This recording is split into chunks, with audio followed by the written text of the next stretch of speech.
नमस्कार, जय हिंद। मैं मोहन पाठक और बात करेंगे हम।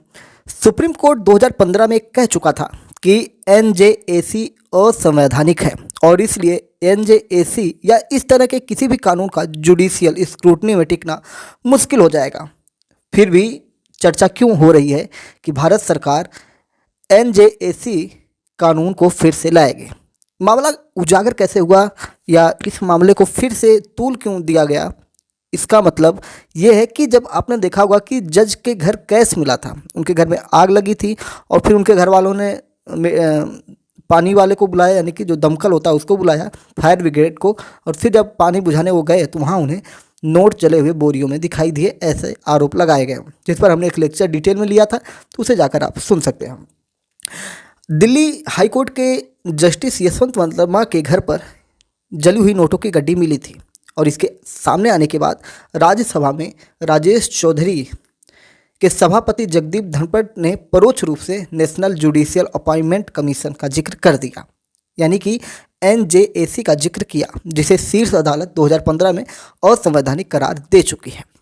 राज्यसभा सभापति ने कहा कि अगर वह कानून अस्तित्व में होता तो हालात अलग होते। उन्होंने यह भी कहा कि सभी सांसदों ने एकजुटता दिखाते हुए उस कानून को पास किया था और हमें सोचना होगा कि उस कानून का क्या हुआ, कहाँ चली गई। चर्चा एनजेएसी कानून पर दोबारा हुई है। सवाल है कि क्या सरकार फिर से इस कानून को लाने की तैयारी में है। एक बार जिस कानून को सुप्रीम कोर्ट ने असंवैधानिक करार दे चुका है, क्या उसे दोबारा जीवित किया जा सकता है? अगर वैसा ही कानून संसद से फिर पास हो गया तो क्या फिर सुप्रीम कोर्ट उस कानून को रिव्यू करेगा? सवाल यह भी है कि आखिर 2015 में निरस्त हुए एनजेएसी कानून को फिर से लाने की ज़रूरत क्यों महसूस हो रही है। आपको बता दें कि जो नियुक्ति प्रक्रिया होती है, इसमें एक मामला फंसता है। इसे कहते हैं एक तरह से कॉलेजियम सिस्टम। कॉलेजियम सिस्टम से पहले जो नियुक्ति प्रक्रिया थी, उसके तहत कानून मंत्रालय नए जजों के नाम सुझाता था। देश के मुख्य न्यायाधीश यानी कि चीफ जस्टिस ऑफ इंडिया उस बारे में अपना विचार देते थे और फिर नाम राष्ट्रपति के पास भेज दिया जाता था। 1993 में सुप्रीम कोर्ट की 9 जजों की बेंच ने आदेश पारित कर कॉलेजियम सिस्टम की शुरुआत की थी। इसमें हाई कोर्ट के जजों की नियुक्ति के लिए हाई कोर्ट कॉलेजियम नाम भेजता है। इन नामों पर सुप्रीम कोर्ट कॉलेजियम पर विचार करता है। वहीं सुप्रीम कोर्ट के जजों की नियुक्ति के लिए यह काम सुप्रीम कोर्ट के कॉलेजियम करता है। वह ये नाम सरकार को भेजता है और तब सरकार की ओर से नाम राष्ट्रपति के पास भेज दिया जाता है। सुप्रीम कोर्ट कॉलेजियम में चीफ जस्टिस ऑफ इंडिया और 4 सीनियर जस्टिस होते हैं।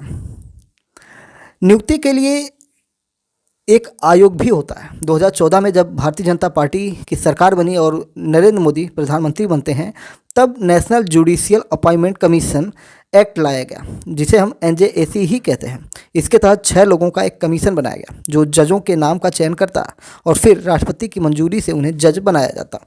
प्रस्तावित आयोग में chief justice of India, 2 supreme court के जज, कानून मंत्री और 2 जाने माने व्यक्तियों को शामिल करने की बात की गई थी। इन 2 नामों का चयन उच्च स्तरीय समिति को करना था, जिसमें प्रधानमंत्री, चीफ जस्टिस ऑफ इंडिया और विरोधी दल के नेता को रखा गया था, यानी कि विपक्ष के नेता को। एनजेएसी के लिए संविधान में भी संशोधन किया गया था, लेकिन मामला गड़बड़ हो गया।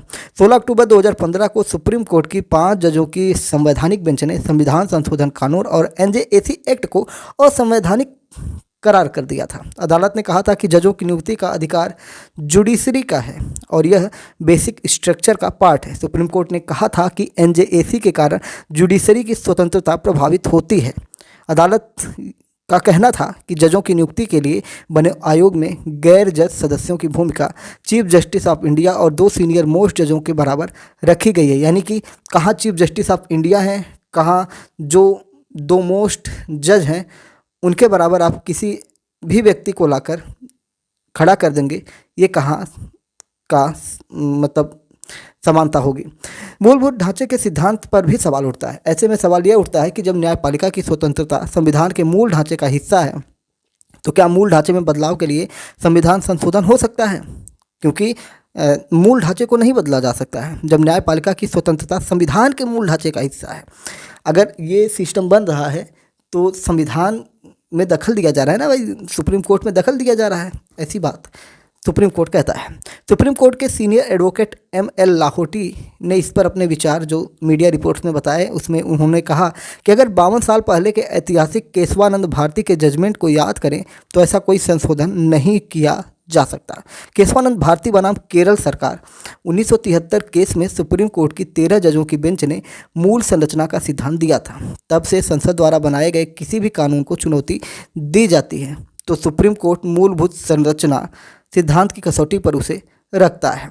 शीर्ष अदालत ने उस फैसले में कहा था कि संसद संविधान संशोधन तो कर सकती है, लेकिन वह संविधान के बेसिक स्ट्रक्चर यानी मूलभूत ढांचे में कोई बदलाव या उससे किसी तरह की छेड़छाड़ नहीं कर सकती है। अदालत ने संविधान की सर्वोच्चता, लोकतांत्रिक गणराज्य, संविधान का धर्मनिरपेक्ष चरित्र, न्यायपालिका, कार्यपालिका और विधायिका की शक्ति का विभाजन और संघीय ढांचे को संविधान की मूल संरचना माना था। इनके अलावा मूल ढांचे में और क्या आ सकता है यह तय करने का अधिकार कोर्ट ने जजों पर भी छोड़ दिया था। जब हमारी देश की संसद में, राज्यसभा, लोकसभा में इस पर चर्चा चल रहा था, उसी दौरान एक मामला निकल के आया जिसमें कानून मंत्री अर्जुन राम मेघवाल ने उस प्रश्न का सीधा उत्तरदायित्व नहीं लिया। जो प्रश्न का जवाब उन्हें सीधा देना था उसका उत्तरदायित्व ही उन्होंने नहीं लिया, परहेज करते हुए नजर आए। उनसे पूछा गया था कि क्या सरकार कॉलेजियम प्रणाली को हटाकर नेशनल जुडिशियल अपॉइंटमेंट कमेटी यानी कि NJAC बिल को फिर से पेश करेगी। फिर उसके बाद उनका जवाब बड़ा घूम फिर के आया।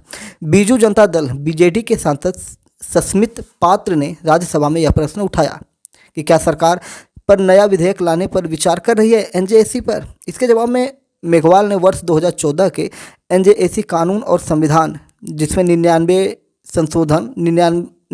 संशोधन अधिनियम की रूपरेखा और उद्देश्यों की विस्तार से व्याख्या की, लेकिन उन्होंने यह स्पष्ट नहीं किया कि सरकार इसे दोबारा पेश करने जा रही है या नहीं जा रही है। कानून मंत्री ने कहा कि NJAC का उद्देश्य न्यायिक नियुक्तियों की प्रक्रिया को आर्थिक, व्यापक, पारदर्शी और उत्तरदायी बनाना था, जिससे निष्पक्षता सुनिश्चित हो सके।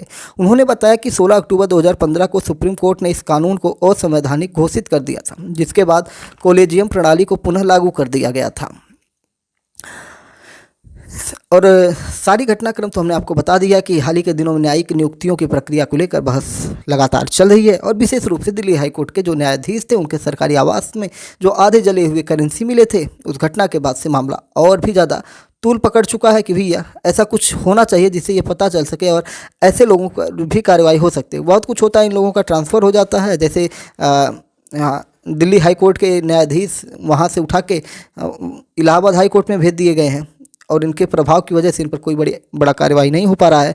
अब जब न्यायिक सुधारों पर चर्चा तेज हो रही है तो यह देखना दिलचस्प होगा कि केंद्र सरकार इस दिशा में कदम क्या उठाती है। हालांकि कानून मंत्री के जवाब से यह संकेत जरूर मिला है कि सरकार इस मुद्दे पर विचार कर रही है, लेकिन फिलहाल किसी ठोस प्रस्ताव की घोषणा नहीं की गई है।